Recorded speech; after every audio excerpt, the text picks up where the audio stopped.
Bismillahirrahmanirrahim. Assalamualaikum warahmatullahi wabarakatuh. Kembali lagi lo dengan Audiberi. Di kesempatan kali ini aku dapatkan lagi sebuah kartu grafis unit aja dari user ya, personal, non mining, non farming, dan unitnya juga like new banget. Jadi dari brand Nvidia Palit GeForce GTX 1650 Game Pro GDDR6 guys. Jadi yang aku dapetin untuk unit aja, namun garansi resmi masih berjalan ya, masih on. Di sini dual fan dari Palit ya. Kipasnya ini auto fan control atau 0 decibel. Dia bakal muter saat achieve 60 derajat Celcius dan akan idle di range plus minus 50 derajat Celcius. Kemudian PCI Express 16 kali, heatsinknya chrome ya, sirip-sirip. Kemudian untuk kartu grafis ini sudah quality komponen tentunya, memerlukan 6 pin power ya. 6 pin power untuk seri touring ini range kurang lebih di 70 watt ya maksimal kurang lebih. Kemudian ini bagian egg house-nya, mantap. Dan juga untuk kebutuhan display ini udah modern ya, tanpa DVI. Jadi ada 2 buah display port dan 1 buah HDMI port ya. Dengan platnya juga mulus ya, mulus bening guys, kinis. Oke, kita intip di bagian plat fibernya. Plat fiber bagian belakang hinge-long ya, mulus bening, X dari Nano pembeliannya. Segel dari pabrikannya masih utuh, segel dari distributor resminya NZT juga masih ada. Dia bakal expire di bulan April atau Mei 2025. Jadi garansinya masih sangat panjang guys. Untuk spesifikasinya, GTX 1650 Gaming Pro 4GB GDDR6 128 bit, 2 display port dan 1 HDMI. Oke, mantap jiwa guys. Kita akan langsung tes aja untuk kartu grafis ini dan kita lihat bagaimanakah performanya. Let's go. Kipas idle ya. Untuk VGA ini membutuhkan 6 pin power ya, 6 pin power. Dan segel dari pabrikan masih utuh. Segel NZT bakal expire di Mei 2025 ya. Mantap. Kemudian itu untuk voltase normal. Kita lihat di sini HDMI dan DisplayPort tampil dengan baik ya. Saya menggunakan HDMI dan DisplayPort, bisa dilihat pemasangannya. HDMI dan DisplayPort tampil dengan baik. Kita lihat untuk refresh rate di 165 Hz. Suhu adem di 36 derajat Celcius ya. Oke, kita lihat di sini untuk suhu terendah di 31 derajat Celcius. Saat ini posisi suhu berada di 37 derajat Celcius, dimana kipas idle ya di 0 RPM. Kita langsung reload aja. Hardware info, 3D Mark, MSI Afterburner. Pokoknya kita reload semua. GPU Z lengkap ya. Kita paskan di area kartu grafis.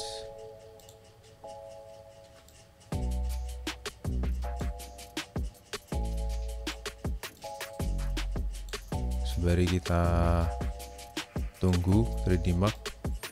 Di sini 0 mV ya, jadi tanpa settingan berjalan default. Kita look up untuk seri kartu grafisnya. Kalau kita klik look up, dia akan terbawa ke seri OEM. Jadi kita pilih yang Palit ya, Palit Game Pro. Oke, yang ini ya. Kita intip dulu di sini GTX 1650 GDDR6 arsitektur touring 4700 juta transistor ya. Kemudian direct export 12 tentunya. Kemudian untuk board desain udah sering banget aku bahas. Yang penting di sini TDP 75 watt, suggested power supply 250 watt, butuh 6 pin power, punya encoder gen 6, decoder gen 4, clock speed, kemudian render config, semua sesuai ya. Theoretical performance dan memori di sini pakai Hynix 4 GB. Oke, langsung kita gas benchmark ya. Pakai Firestrike ya. Jadi ini kipasnya 0 RPM guys. Kipasnya muter, tinggal pantau aja di sini bahwa ini 0 RPM ya, memang 0 RPM. Saat menyentuh 60 derajat nanti dia bakal muter seperti itu. Aku shoot ke area sini. Atau perlu aku shoot ke kartu grafisnya? Oke, sambil kita pantau ya. 0 rpm, kipas masih idle, suhunya di 44 derajat Celcius dengan TDP 36-37 watt. Garansi resmi masih sampai 2025 ya, bulan April Mei. Pembelian dari Nano Komputer, tapi ini dapat unit aja, namun garansi tetap masih berjalan guys. Garansi resmi on ya, valid. 53 derajat Celcius ke 56 dengan power 75 watt, 1800 MHz clock speed, dapat average 44 fps. Ya, di sini kita lihat 60 derajat Celcius sambil aku pantau ya kipasnya. Kita lihat di sini guys. Muter guys ya, kipas udah muter, aku zoom ke situ.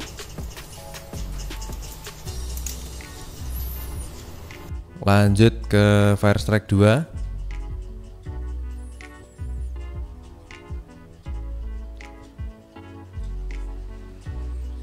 ...57 derajat Celcius ke 60, kipas di 1000 rpm, 31% rpm, jadi suhunya terjaga. Kalian bisa install software bawaan dari Palit ya untuk bisa maintain kartu grafis ini. Bisa di setting sesuai dengan kebutuhan kalian, sesuai dengan setup kalian. Kalau kalian pakai mini case atau untuk PC ITX ya, tentunya kalian harus memperhatikan airflow-nya. Kartu grafis ini juga bisa di set untuk always on untuk kipasnya ya. Tapi kebetulan aku pakai semi open bench ya, atau apa ya, dual chamber. Jadi untuk sirkulasi udaranya cukup bagus seperti itu. Suhu tertinggi di 69,5 derajat Celcius. Untuk ukuran kartu grafis ini bisa dikatakan support untuk PC ITX ya. Jadi mantap jiwa guys. Kalian bisa build untuk PC ITX kecil sampai di atasnya pasti support seperti itu. 66 fps, ini pakai CPU. Kartu grafis cenderung di 30% aja performance, sisanya menggunakan prosesor. Dan suhunya juga masih sangat terjaga guys. Beberapa kali aku tes Palit Gaming Pro untuk kondisi yang garansi on, unit like new, dan X pemakaian user aja, bukan mining, bukan farming, itu suhunya rata-rata sama guys, under 70 ya. Secara performance di 31 sampai 40 derajat Celcius kipas idle. Nah, bisa dilihat di situ saat menyentuh 60 derajat Celcius kipas baru muter lagi. 33%, 34% secara RPM, atau di 1000 ke atas ya, 1100, 1200 RPM. Itu masih santuy guys hitungannya untuk perputaran kipasnya.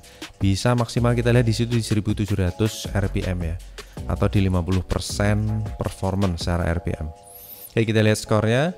Untuk Firestrike skornya di 8800-an. Kita langsung klik valid result ya untuk melihat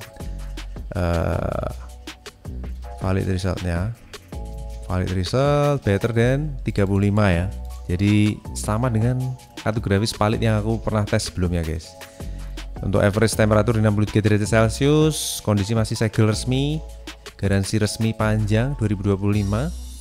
Kemudian kalau kita lihat di sini secara sensor, untuk grafik tes 1 achieve 63 derajat maksimal, tes 2 di 69 derajat, 5 yang anggap dibulatin di 70, masih masuk kategori adem normal ya untuk seri Palit ini, karena kipasnya 0 rpm, bakal muter start di 60 derajat Celcius. Kalau kalian setting always on ya akan sama seperti kartu grafis pada umumnya. Di tes terakhir di 66 derajat Celcius. Kemudian untuk TDP maksimal di 80 watt, kipas muter di 50% rpm, ini udah idle lagi ya, udah 0% lagi. Dan secara performance untuk arsitektur touring ini cukup bagus ya, terutama kalau kalian pakai untuk kebutuhan daily use, untuk editing, rendering, gaming, yaitu bisa kalian custom sesuai dengan settingan yang kalian perlukan seperti itu guys, senyamannya. Oke, tesnya untuk kartu grafis ini kurang lebih sampai di sini guys. Kita akan lanjut tes kartu grafis berikutnya. Buat yang butuh kartu grafis murah meriah bisa mampir ke Lapak Odiberi. Jangan lupa bantu like, subscribe. Makasih yang udah support. Kita ketemu lagi di tes kartu grafis berikutnya. Terima kasih. Wassalamualaikum warahmatullahi wabarakatuh. Bye bye.